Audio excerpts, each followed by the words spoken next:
Welcome to another Wasted Moment with Gord, where sometimes relationships are a bitch. Even the almost ended ones. Well, mostly ended ones. To me, a relationship is like a long hallway with plenty of doors that lead to other hallways and doors. When you get into that relationship, it's like walking through a door. You examine the wallpaper, the lighting, walk down looking through the windows of what kind of person they are. Sometimes we saunter through those hallways, pulling close the drapes on some of those windows to block out what's going on the other side. Sure, sometimes you sneak a peek, but largely you don't allow that light to illuminate the room.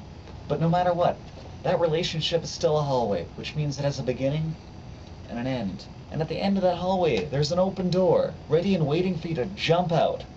Sure, it may take a while for you to reach the end, but that door's still waiting for you. So what happens when you walk through that door, though? You walk into another hallway with a bunch of other doors, rather than windows, and each has a little peephole to give you a tiny view on what's going on there. But what about the door you just walked through? It doesn't completely close, at least with your first walkthrough. It may not be completely open, but at least it's always open a crack. But when you look through that doorway from the outside, those drapes that were once closed are open. They allow you to see what kind of person they really were or are. You get to see a new window, one filled with all the time you spent with one another, all the memories that you accumulated. But there's a problem with that open door policy. It looks like you can walk back in and have whatever you once had, but you never can. That innocence is gone. Still, it looks convenient. It looks like you can walk back in there and have a slice of pumpkin pie. It looks like home.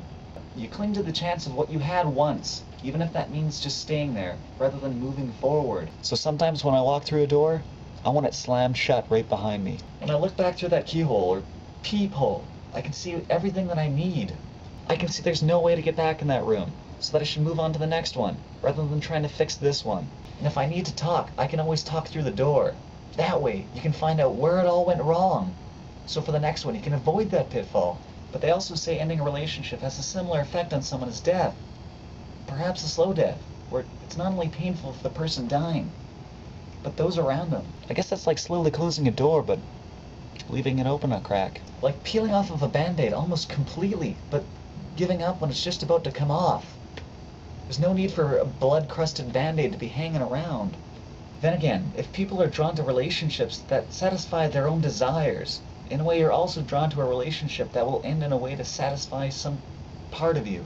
I guess for me it's about satisfying a need to be hurt, to grow from that experience. Well, that's the best I can come up with this situation.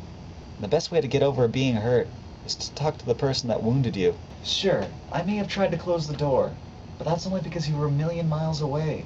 Anyways, I'm just trying to shut a door, but someone keeps putting their foot in the way, which means I can't get that closure I need. Hopefully getting this crap off of my chest helps close that door.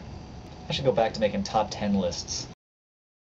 Remember, if you like this episode, give it a 5. Favorite, subscribe, comment, tell the website you want on the front page. And close the door. And if there's a foot in the way, ask them why they're letting a cold draft in, and hopefully they'll give you an answer. Anyways, for this episode, I'm putting a request out to Brad Pitt for $50,000. I hear from the tabloids you're having problems with your girl. Now you can be a humanitarian. With that sum of cash, hopefully I'll be able to wrap up everything with my ex, and hopefully put it to bed. I'd put Angie to bed too. After all, she wasn't a John Cusack movie. But I think she's been around the block too many times. I guess I'm just going through a what does it all mean phase. Wall, wall, wall, wall, wall, wall, door.